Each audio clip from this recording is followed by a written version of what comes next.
All right, so this one's going to be a bit of a long video because we got a lot to go over, and most of it's going to be down at the table. So, off the top of the bat, this is going to be a set of 3 Saber installs with a custom, I can't really call it a master chassis, but it's my take on a master chassis, printed in multi-jet fusion plastics and brass metals through Shapeways.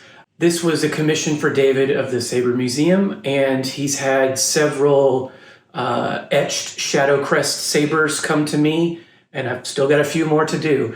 But back towards the end of last year, beginning of this year, we talked about doing a run of 3 because Dale told David these are all based off the same modular design. However, they all are actually different sabers. So let's drop down to the table, and where we're going to spend quite a bit of time, go over all the stuff that went into the design, the install, and each particular hilt's caveats. And then if there's time, I don't think there's a need to cover a whole lot with the blade end, but I will do so after that. So let's cut it off here, go down to the table, and we'll get into the weeds. Thanks for checking it out. Okay, I just want to take a quick moment here to show off the hilts themselves. Hopefully Dale has good enough photography, but I just wanted to kind of show up. This is a double etch, and there's some painting in the accents here. Just really cool. And then it lines up here in the shroud, the details here. The wave, little filigree patterns. Very cool.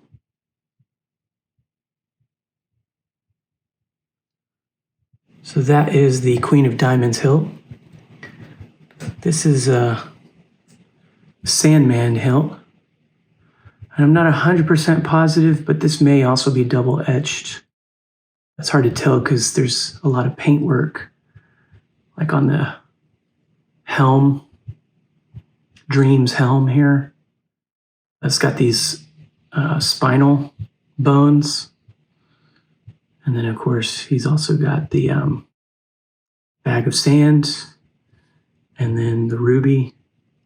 Just really cool. And then this has got shroud work, cut shrouds. Yeah, very cool. And this one has a suba. This is a rose etch that's double layered. So the tube itself that's underneath has this scale pattern. And then the shroud itself is cut to be to mimic the Ito wraps that you'd see on a hilt for a katana, but got this really cool rose and flame pattern that's been powder coated. And then these are very sharp but interesting Suba design. Very cool. Powder coated. They're all powder coated or painted to match the themes. So really cool. In fact, I love this kind of matte texture for the red on the diamond, Queen of Diamonds. But okay, let's talk details now. Okay, so as we mentioned up top, this is going to be a bit of a long one. We've got 3 hilts and a very complex chassis to cover. So let's talk first about what went into the actual install. So I'm going to move the chassis off to the side and go over some things that you, as the owner, David, will need to know about each of these hilts. So I will say it took quite a bit of planning to make sure that we could utilize this one design for all 3. And I don't know if you can tell by the way I'm putting these together, but we got different overall lengths, right? And then the button placement is different in each, and the pommels are a little bit different, but for the most part, everything basically comes out the pommel. So when I got the Saber, one of the set screws was kind of stuck. I think he hadn't decided on which set screw type he was going to use. So one of them was actually a button head screw. I was able to safely remove that and replace it with a spare set screw. but I did have to make sure, you know, the inner diameter was fully clean. Second thing was, until I actually got into installing it, I didn't realize that, you can see this most clearly on the Queen. This tube basically is a tube from here to here, right? And the pommel slips over it. And what you don't quite understand is there's an emitter piece that slides in, and that is generally, I think, to attach the Suba. So on this one, we've got a Suba.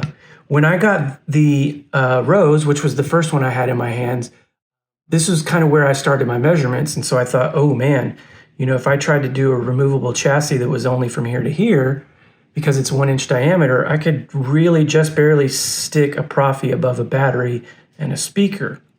But what I was able to do was everything up to here create a D-shaped design, right? But anyway, this emitter piece was not present on the Sandman. So what I had to do at the very end when I was getting ready to put these emitter pieces in, or I should say the holders in, was luckily I had we'll get this up close. You can sort of see the discoloration between the types of materials or some finishing that he did on this outer. But I happen to have a 1 inch inner diameter tube, and I'm forgetting what the outer is, but the wall is like 0.058 inches. So I had to put that up on my drill press, and I had recently got a mini lathe chuck so I could hold and sand a piece of tube. So I had a 12-inch stock of tube that I took a file and spun it up on my drill press and just filed away till I could till I could match the inside. And then I cut off the tube, did a little bit more sanding, and then press fit it in here. So now we've got a 1 inch diameter across all of these. And that, again, that's just because this piece right here was not included on the Sandman Saber. Had I not done a single design for all three, I could have easily just, you know, bumped the emitter down to here and then used the lower portion, because I want to say it was only 38 millimeters worth of stock that I had to put in here. You can sort of, in fact, the transition is literally right where this holder is. I don't know if you can see that down in there. Anyway, so that being said, all of these got a little bit of inside prep to make sure there were no burrs, but this chassis is a tight fit on all of them. So let's talk about how to get access to these. So on the Sandman and the Queen, you have a set screw. This is I'm not actually sure what the threading is, but this, I'll try to provide, if I can get a spare Allen key, I'll try to provide one. But you want to back let's see if I can do this on camera. You want to back this set screw, this grub screw, off just enough so that the pommel slides off, and you'll notice there's a hole there that lines up. So when you go to put this back on, you'll just want to line those up. Take caution not to, when the chassis is in, not to over tighten this grub screw. It basically just needs to clear the face of that, and you've got good, because it does go all the way in and you could damage a piece of the plastic on here. Okay. So, but man, again, really cool etch and paint work. Great job, Dale. Okay. And then what I did up here, because there was not a blade retention screw, and this was too tiny to be a blade retention screw, I drilled an 832. So again, it's the same Allen key here as it is for the pommel. So I will try to have one prepared for you. If not, you can use a multi-tool. But we used a black KR dual tactile. In fact, all of these just use a dual tactile. This one has brass, this one has black anodized, and this one is just aluminum. And then all three Sabers have stock V3 emitters, and the onboard LEDs are subdivided into two blades, so that when the chassis is in but the blade is not in, you have some animation there. So what I'll do is I'll open this back up. We'll show it off. Again, you don't need to fully remove this grub screw. You just need to pull it out such that you can pull that off without getting. So I don't know how well we'll be able to show this up on camera. Hopefully that light. There is a magnetic connector and 3 pins for the NeoPixel. See if we can get this. There we go. It's just so it is the male end of this magnetic connector. Okay, and you can see how there's a keywayed. Oops, I'm doing this mirror. You can see how there's a keywayed thing here, and what that does is, if I can get the light to reflect just enough, not going to happen, but up here at the top where the switch is, you've got a D section that comes down. So it's like a little finger that sticks down. So that's why I say we need to exercise caution when we're putting the Saber in and out. One, because we need to align that keyway with this switch, but we also don't want to just jam it in there because the finger could separate. There's basically a little round holder and then a little finger, D-shaped finger sticking down, and it is epoxied up against the wall here so that it doesn't, basically, so it doesn't flex down in and then block the chassis from getting, from entering in. Okay, so that is the Sandman. Everything else about this is pretty spot on. Easy to operate, right? Nothing major here. So I'm going to move this off to the side for a second. The Queen of Diamonds etch. This has multiple shrouds. So this is the most fragile of them. And we talked about this, David, in an email thread. Dale ended up using these very distinct knurled pieces, but the actual knurled pieces aren't what holds the shrouds in. There's essentially a grub screw, just like that other Saber I was showing, that actually, if I can show one of these. So in the center of each of these knurled section is a grub screw, which is the same diameter as this, but you won't need to be adjusting them. In fact, if you did, the shroud could come off. So there's one holding, so just exercise extreme caution. There's only one holding this lower brass, and then 2 for each of these spine ones. Get this on camera. 2 for each of the spine ones. And you'll notice that, you know, the diameter of the inner piece is not exactly tight up against here, so it can move a little bit. I've tried to, he sent this where essentially where the configuration I've got it. I've tightened these down such that they shouldn't move, right? But they could kind of fold up, and then, you know, you could risk cutting yourself. Speaking of which, these, I've cut myself multiple times on these 2 at the top, so be very careful at the emitter. Your blade retention screw is there. Again, it's the same set screw size as the 2 set screws on the rows, as well as these, okay? And the other thing to note is I did utilize one of them to hold the emitter in, and that is this one right here, okay? So I replaced the grub screw with a slightly longer one so that not only would the epoxy hold the finger, but there would be at least a mechanical connection holding the emitter piece down in there. And this one has a little bit deeper of a blade socket. You can see, so quite a bit there. So this one is not going to be in the way, but it holds the upper piece. And in fact, this one that holds the holder is also what is holding this. This is its own. So let me put this on camera.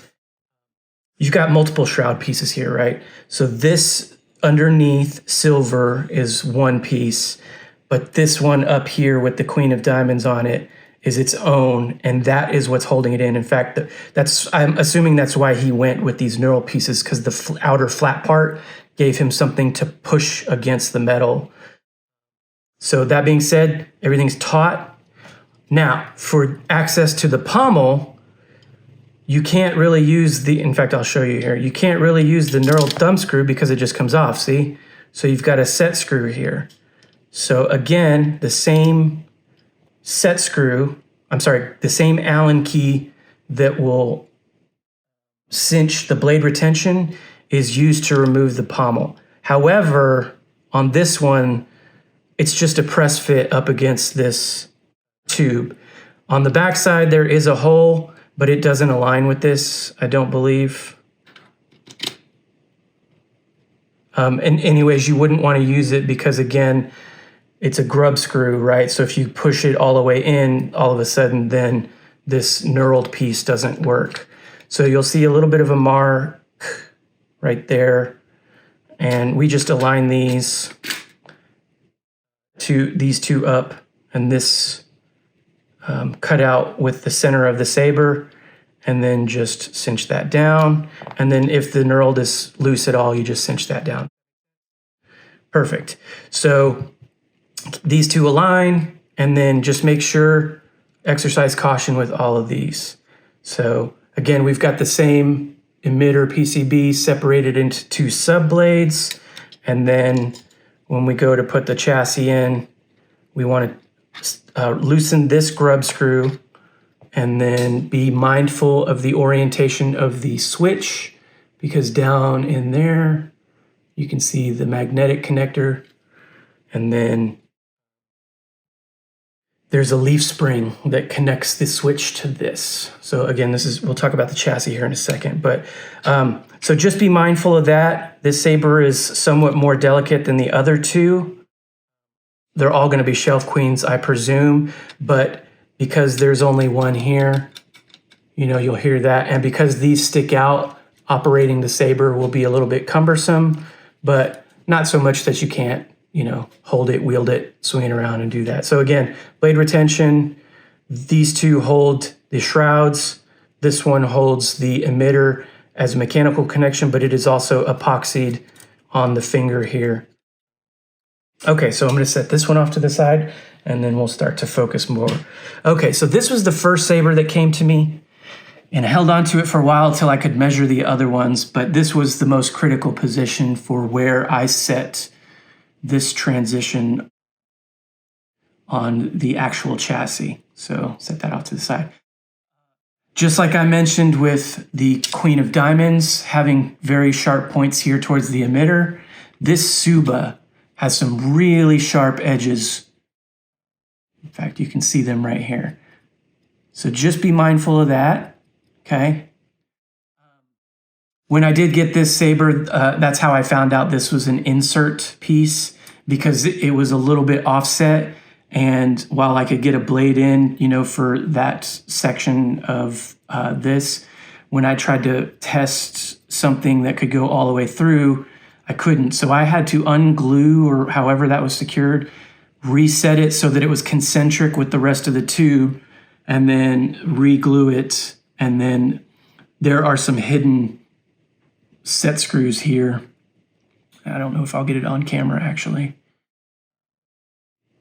So there's a set screw there. That's, again, the mechanical connection holding the top. But then there's epoxy holding the rest of this connector up to the switch, up against the inside wall of the tube. But yeah, we've got an underneath etch here, and then this outer shroud is held by this set screw. And then just like the other ones, now this is a separate size. So our blade retention is the smaller 832. Again, I don't know what the actual dimension of the thing is, but our blade retention is up top here, right? And it's the same size as the other three, but our pommel is a larger button head screw. And just like the Sandman, this one has a hole that lines up. So we only need to back this screw off such that we get out of the hole. Now I modified this screw so that it wouldn't interfere with the chassis. So you can cinch this one all the way down to your heart's content. It won't interfere with the chassis. But yeah, got a little button head screw there. You don't need to fully remove it so it stays with the pommel. And then we've got, oh, there we go. We got perfect line there. So there you can see my little finger up top that holds the switch in. And that is up against the inner plane of the tube. And then you can see that 3 magnetic pin connector. Okay, so now we can talk about the chassis. Again, this was the first one I kind of did all of the modeling based off of, and then all I needed to do was check the distance. So the buttons are basically, this is the lowest one, and then there's another one that's basically up here, and then another one just barely up above that. So what happens is the finger can go all the way into here, and the connection is actually way up top. So I got the emitter basically as far away as I can to accommodate the Profi, which is underneath this lid. Battery is under here. We've got a crystal chamber with a spinning plasma gate. On the back side, we've just got some tubes and stuff. You'll see the spinning plasma gate better from this side. And then we have an OLED screen. There's a mini Bluetooth 630, I think it's BT 630. So the distance isn't as great with like a BT 909, but it still works. So you can get your finger under here for the Profi. Oops. And then we've got a little accent strip on the Profi. You can get a 90-degree cable in here and some tweezers if you want to add any fonts or make any changes. I don't think you'll be doing that. Got a kill switch, 24mm bass speaker from KR. And then this chassis was heavily inspired, at least with this section, by the Regis design that Goth 3D did. This was my first opportunity working with aluminum tubes and brass tubes and brass rods. So the connections are, you've got two plastic chassis pieces that get married here. So I really want to exercise some caution when you are putting the Saber in and out, not only because we don't want to damage anything in this keyway, but because we do have like basically fingers connecting here. We don't want to yank or twist or push too hard and cause something to come disconnected. But that being said, we've got two LED strips. These are the 2020 NeoPixel strips. There's 10 pixels on each side. Those are in parallel. We got a stock, I think it's the small NeoPixel accent ring with 11, 15 NeoPixels underneath the crystal. And then if you're on this side, we've got a little gate that opens up here. So again, like I was saying, you can see the little plasma gate up top spinning. So that door closes there. And then we've got a battery tray under this. Okay, so we can see the brass materials. Let's get this to focus. I did a little bit of brass mesh underneath the lid here with some diffusion. See if that shows up there. For this little 5-pixel strip here, you can see those connections. This is a Profi V3. And then again, these are SMD LEDs for Bluetooth connectivity. One is blue and one is green. Blue is connection, green is status. It will blink green when it's not connected, and it will be solid when it's on. So you can see the spinning plasma gate on the back side where the piping is. You can see, you can access your door here. So you can, real quartz crystal, stock accent, NeoPixel accent ring underneath, lighting that up for some cool effects. And then 2 strips. We got our kill switch and then our battery tray. Now this is magnetic, so it will generally stay put, but because it did warp in the printing process, I had to kind of, press it down so you can see there's some marring from when it slides in and out. No big deal, right? But it opens up a little bit easier than the other door. You can see it'll stay closed, but if you give it a little bit of a shake, the magnets, since they don't touch and they're pretty small, well, will give way. It's actually really easy to open and close, but up top is your positive, spring side's your negative. You can use a tool, or if you've got a longer fingernail than I do, you can pop this out so you can see the little leaf spring there. And then up top, you got your nipple. Oops. So nipple to nipple.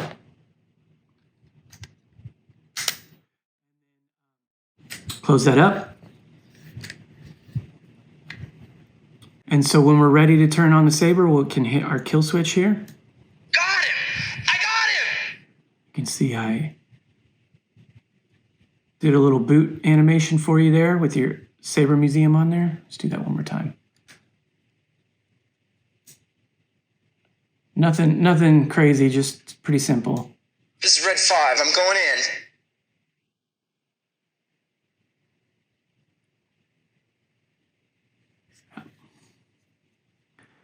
And then if we flip to the backside again, sharp. We do have gesture control. Right. So now we can see the strips doing their thing, the plasma gates running. Each font will have something different going on with the OLED. I didn't program a bunch of them to have animations. So in the common folder, there's a set of animations. So if I didn't declare one, it's basically the common one, right? And then that'll be the one that shows up if I didn't declare it. So now we can see the Profi has its thing going, right? Okay, so in order to get Bluetooth connectivity, you'll need the ForceSync app, right? So we'll hit that, and I'm doing this hopefully so we can see it for the first time. And then you'll notice on the, I don't know if this is getting washed out or not. You can see the green blinking, and then you'll hit FeezyCom, right? And then it'll ask to pair, but you don't need a code, so you just hit pair, right? So now the blue and green are solid. Okay, so now I'm gonna set this down here so we can watch some of the animations go. So we wanna scroll over to Profi Teensy Saber, and now we can control the Saber. So we wanna go to remote control. These other two don't really do much. You can show the presets, but they don't really, they're just informative. So we go to remote control. Now we can see I've got 60% power here. My volume is set to 2000. And then if we want to change presets, we'll use this slider. This is a weird little button, but basically you slide it to the left or right, and then it will just go one preset to the right or left. Battery level. So at the end, we've got our battery level. This is it's showing up as kind of yellowish, dark yellowish, amber. This will be in the crystal. Actually, it should be in all of the accents. And then on the blade, just like, normal, there's a little bump. So if we go forward. Father's lightsaber. So you can see the weapon of a Jedi Knight. Got a little animation there that said A&H. Again, the first two presets are A&H Graflex, A&H Training from Kyberphonic. So if we want to ignite the saber, hit the little power button there. You can see got this little animation going. Got the plasma gate going. Again, you can see this better on this side. Little animation happening in the strip at the Profi. And then if we watch the OLED, when we do clashes, it'll change. Blaster blocks. Not every font has a force effect, but this one should have a quote. Help me, Obi-Wan Kenobi. Accent strips changed, right? Little solid color there. Hit lockup. So we hit lockup again. We can play the track from here. Stop it. Now, again, I talked about this on the last Saber. I put all of the fonts that you requested, but on this one, what I did was on most of the fonts, I included a subfolder and duplicated those tracks that we talked about into the actual font folder. So when you're holding the Saber and you're not operating it this way, if you hold the power button to if you hold the power button for a second to start the track, if you're fully upright, the Saber's fully upright, it will play the track as I have designated it. But if you're horizontal, it will go into track player mode. Again, this is on the printout. So on the new track player mode, when we're horizontal, it'll start playing the track, and then you can rotate the Saber to change tracks. And then if you click the power button again, it will continue playing that one track. And then if you move the Saber around, it won't start changing tracks on you. I'll show that here in a second. But if we get our Saber back up, oops, of course we went to lock screen. This is just an old iPhone that hadn't been paired yet, that I don't use, which is why I wanted to use it so you can see that process. But this is like an old iPhone 7. I'm not sure if it's the same on Android or not, but yeah. Okay, so we can turn that off, switch tracks. I suggest you try it again, Luke. So, same animation. This time, let go your conscious self and act on instinct. On this one, I did the idol as the Saber Museum there. So, turn it on. A little bit different animation this time, I believe. But all the blade style is exactly the same as the other one. It's just a different font. So this is Paradise. You can see got different animations going. Actually, what I'll say is this is I put a set of default animations in the common folder. It's the same folder that you put like announcements for how to use OS 6 edit mode, but I've turned edit mode off because this one's too complicated to get into all that.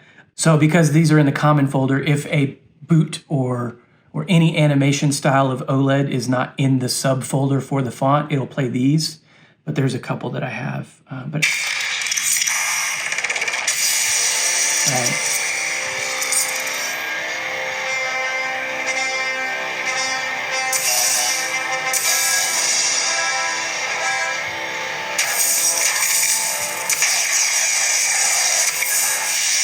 Right. So when you go to film this, you can use this Bluetooth connectivity. Now, again, this is a BT630, so the distance is like, if it's in the hilt, because you'll have some shielding with the aluminum, the distance is like maybe 2 feet maximum.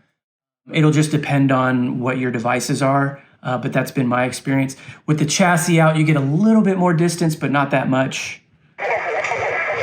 But you should be able to kind of put it in, put whatever you want to film, photograph, whatever, off to the side. Use your phone to start it up, maybe.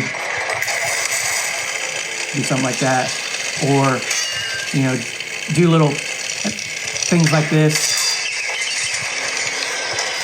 It's the reason why I didn't put any onboard buttons on the chassis, because space was a premium. And then I was putting Bluetooth in here, so I figured we could just let it be.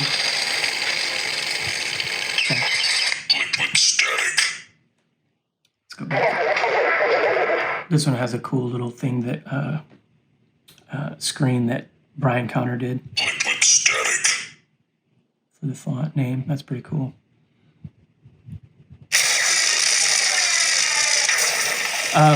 You can do some of these effects without it being on, but I don't know that the lights will do what they're supposed to do.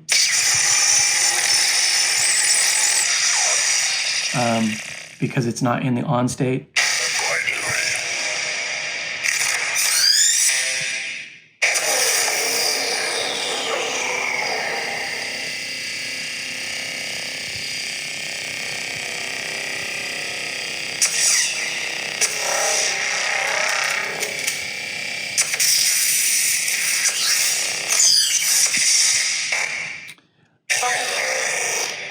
So I'm just running through these so you get a sense of what the accents are, what the animations are.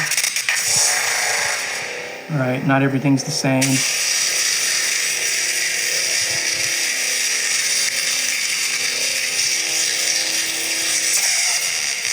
It's like a dream! Woo! Look, over there!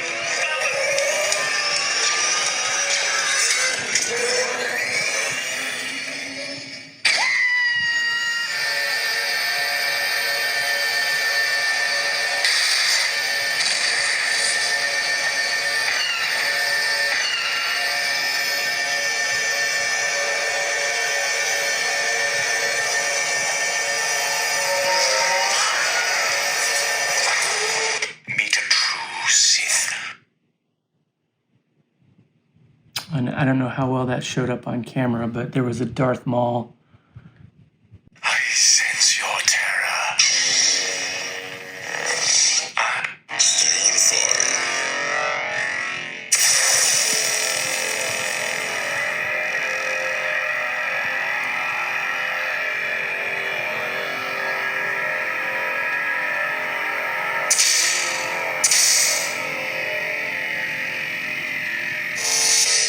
Smooth fuzz.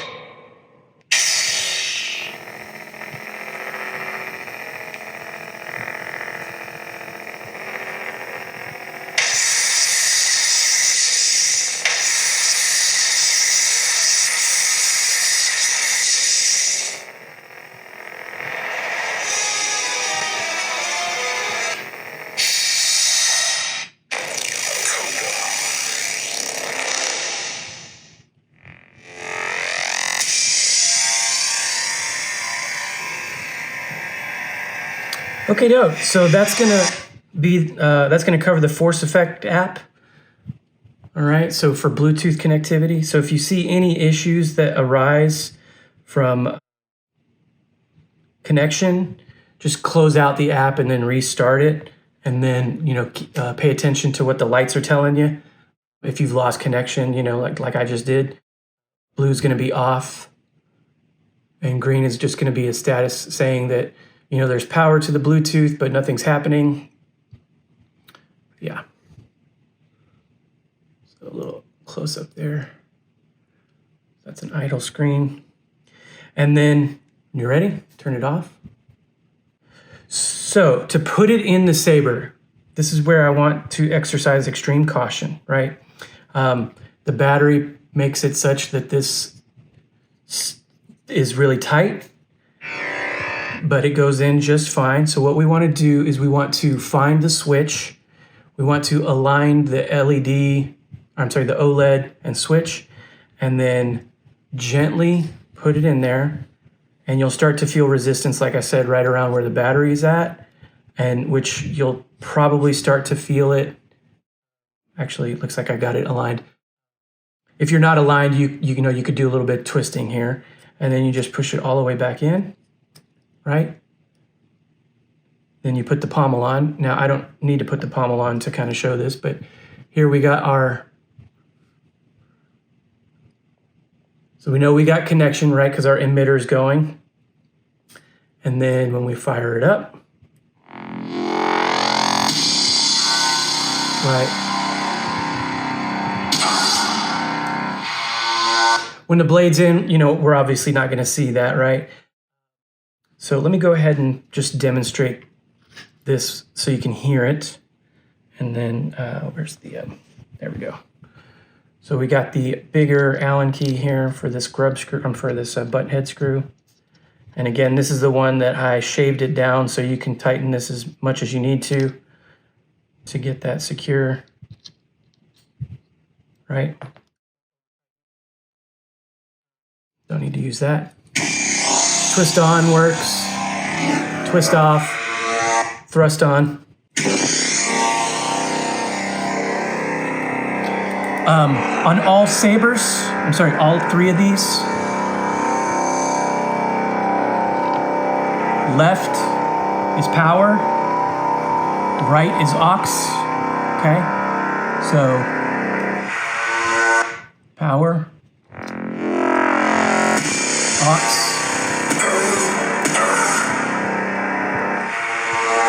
Okay, and then I mentioned this a second ago. If you want to play your track, have the saber be pointed straight up and hold it for a second. Okay. You can do the same thing again when the saber is ignited. However, if we're horizontal, we'll go into track player mode. I don't think I did this for all of the folders, but I may have done it for all of the presets that are programmed. Again, there's always more fonts on the card than I program in case you want to switch things up, but you're not going to be doing that. But what I did do was put most of the tracks we talked about so that you can get into track player mode. So same thing, hold it for a second. You hear that sound, right? Now if I rotate, it'll start playing a track, and these are just probably alphabetical order, right? If we want to keep playing that track, we'll hit power again, get that little beep, and now I can move it around and it won't try to play some other track, right? And then we hold it to turn it off. So again, that's track player mode. It's only when you're not fully upright. I want to say the speeder sequence, so I don't remember if that's speeder bike or engine grip or both. I think Smooth Fuzz maybe has a Jedi Fallen Order font, a track that's not in the list. So those might be the only two where it's just always going to play the one track I picked, which is in the main subfolder on the SD card. Otherwise, it'll go into track player mode. You'll hear that sound. You can rotate, find the track you want, right? And then hit power again to keep playing that track.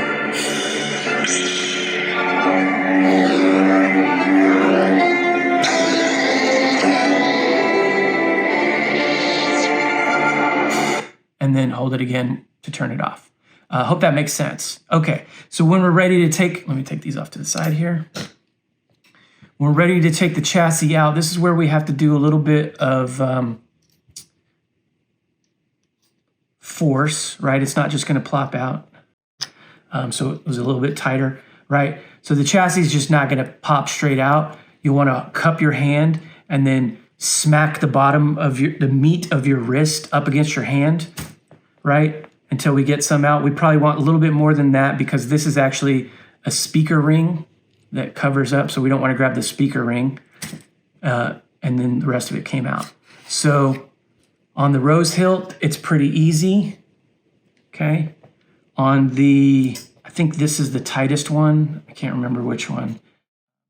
But again, take the pommel off, align the OLED with the switch, right?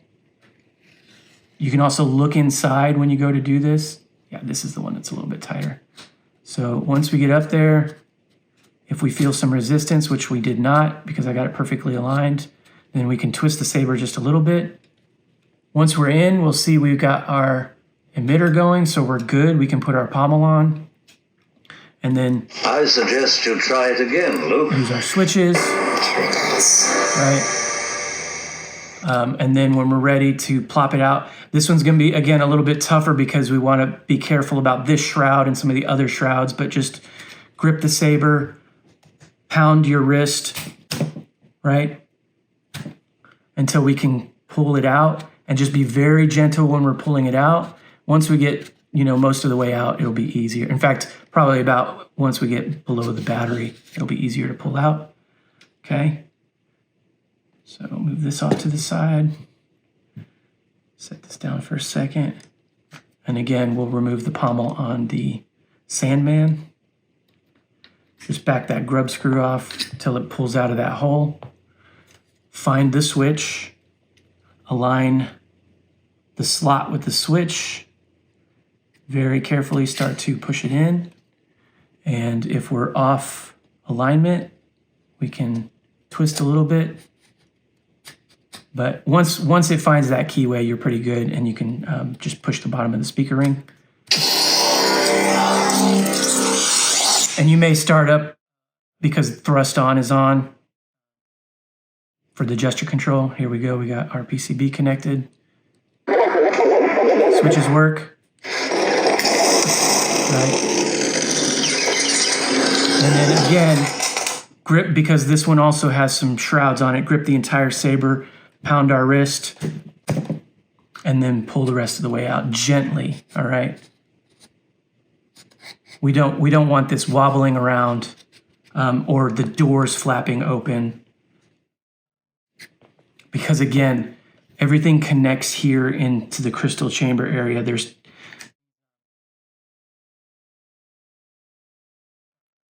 brass rods go up into the upper, but they only go into the crystal area, right?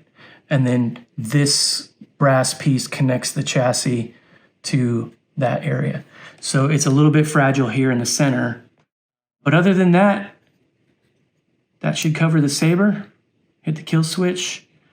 Okay, so we're just going to show off a few blade styles because I think I discussed most of what is necessary with the chassis down at the table. That being said, this is just one chassis design for all three, so I'm just using this particular hilt for that for no other reason than that's the one I grabbed. There are all of the blade styles, David, blade colors that you normally want.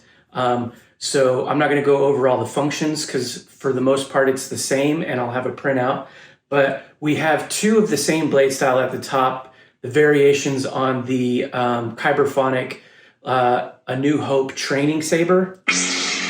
So the blue, and then some of the sounds and force effects you'll get from those two. Now the track's a little bit different, but yeah.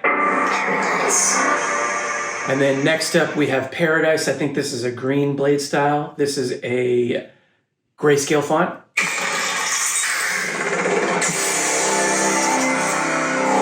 I'm not sure how well that shows up in camera, but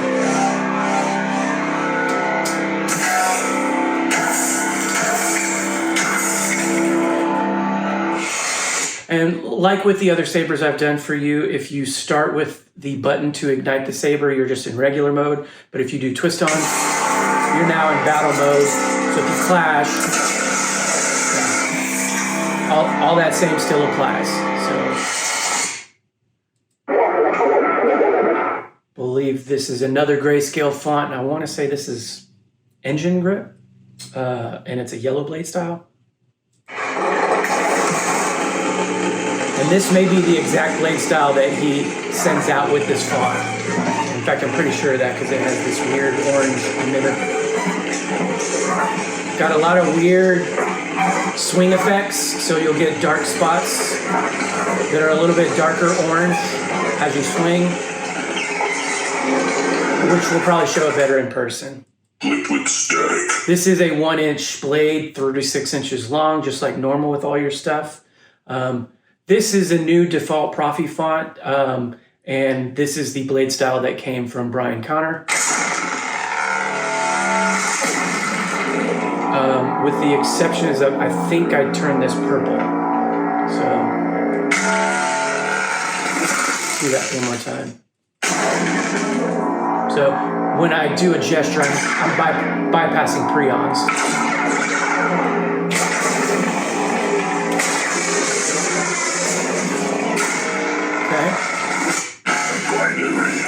Another grayscale font. There's two actually, and they're pretty much the same blade style. When you hold the force effect, you'll change colors, and I don't remember if it's momentary or not, but you'll start off, so this is binary dark, so you may start off red or blue, I can't remember. You'll start off in blue or red, and then hold force and you'll change. So we got that prion. Yep, we're in blue, kind of a really interesting set of audio flickers. And then if we hold power, as long as we're not upright, okay, now we're in, yep. So it starts off in blue, but then it moves to a red magenta. Let's see if that shows up on camera. Yeah. But if we hold the force, the power button for a second, you switch colors to blue, okay? All right. So the next one is binary light. It'll be the opposite of that.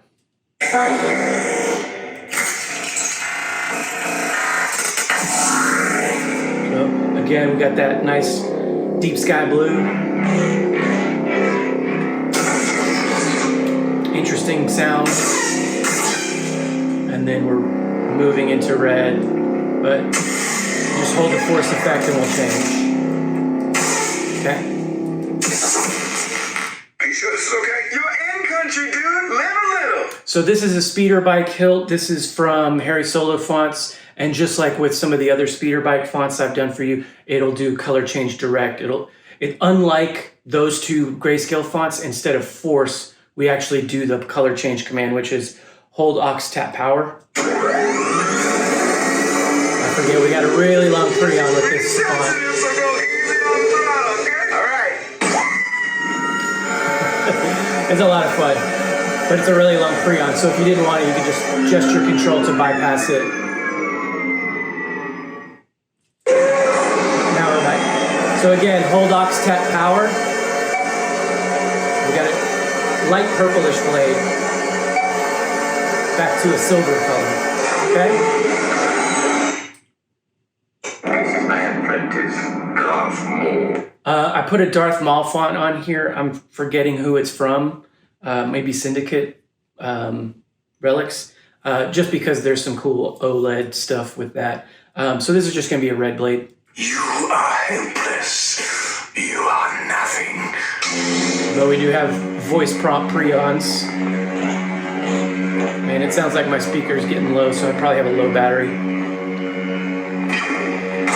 But yep, so you got a red blade there. Steel and Fire is another grayscale font, and this is going to be a dark orange color. But it does have a lot of swing effects, so this may not show up in camera. But like with a lot of grayscale fonts, blade styles I should say, he does cool stuff with swing effects. But yeah, it's a dark orange color. Okay.